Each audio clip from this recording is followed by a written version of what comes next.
you guys have been able to force teams to go small at times this year, but I guess they seem a little just more committed to those 7-footers and playing through them than maybe some other teams will with their big men. Do you guys think that, I guess, there could be a scenario wherein they willingly don't go small with you? They want to leave that 7-footer out there and just exploit whatever mismatch you create?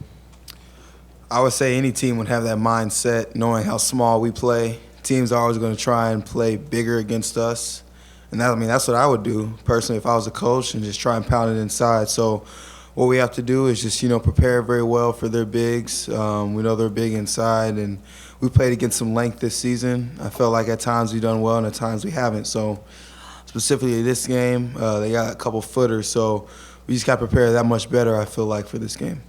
Yeah, we're just going to go out there expecting them to play 2 big men and just go out to practice and prepare for that.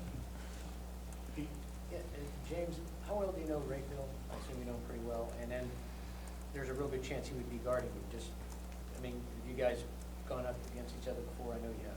Yeah, I know him really well coming from Fort Wayne. South Side, and Lewis always used to play, and he always used to guard me then, so I'm pretty sure he'll probably match up with me. Yogi, Hammonds has given you guys issues in the past, and now they have another guy that's bigger than him, and he starts in front of him. And just how unusual or different is it to prepare for a team that has those 2 7-footers that can both score inside? Yeah, that just makes him that much better. So we just got to do a better job of taking away his post catches. We got to go in there and just try and front him, basically, not him get the ball as deep as he can. When any footer gets the ball, especially in the paint or on the block, they're easily just going to shoot it right over us. What do they remind you of that you've played before this year or maybe in the past couple of years? For me, probably Georgetown, because we had to deal with Josh Smith, so might be a little like that. Yeah, a little bit maybe like Louisville too with Louisville. Harrell. Just the way he's just so active down there in the post, really, I say, for me. What did you learn from the game tape of Ohio State that maybe that's going to help you going forward, that is an area that you got to smooth out? I say we got to have energy the whole 40 minutes. We came out great, started off with a great spark, and then we just kind of went down from there. So you got to keep that energy for 40 minutes. You don't specifically have the fans like you do at home where you can get the energy from them. The energy has to come from us.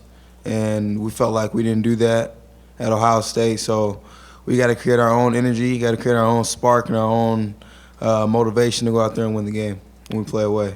Yeah, energy and just simply talking more on defense, like everyone all 5 just collectively being one.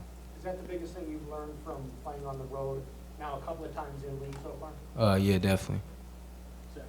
Yogi, coaches talk, you guys shot the ball well. I think made 12 3-pointers at Ohio State. Obviously, you lost, but coaches talked about disappointment in the offense, especially in off-the-ball movement and things like that. I guess, is your offense better than just percentages when it's working well? I guess, can you shoot well and still feel like you didn't play well offensively, essentially the way that maybe you did on Sunday? Well, yeah, I'd say so. Even though we made 12 threes, we had a lot of turnovers, especially in the first half, and I feel like that hurt us. They scored a lot off our turnovers. So, we just got to cut down on those. What we want to do, we just want to get the best shot possible.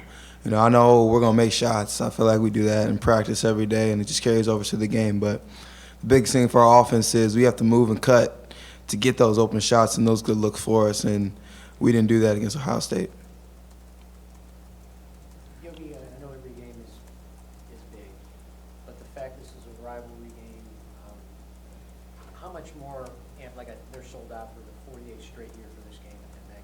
So is it any bigger? Is it more intense? Is there maybe more trash talk or just a little more intensity when you play? There always is going to be between Indiana, Purdue.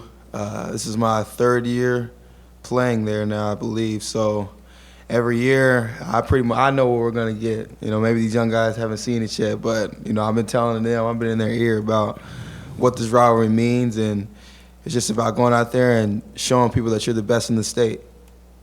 James, what do you expect from your first time in the matchup and especially on the road? Well, definitely the atmosphere is going to be a hostile environment, so we're like he said, he's just been talking to all of us how it is. And growing up here, I've been talking to the other guys about how the environment's gonna be, and we just gotta come together. And we know that everyone's gonna be against us there, so we're gonna take it on. Anything else for the guys? All right, thank you. Thank you. Thank you.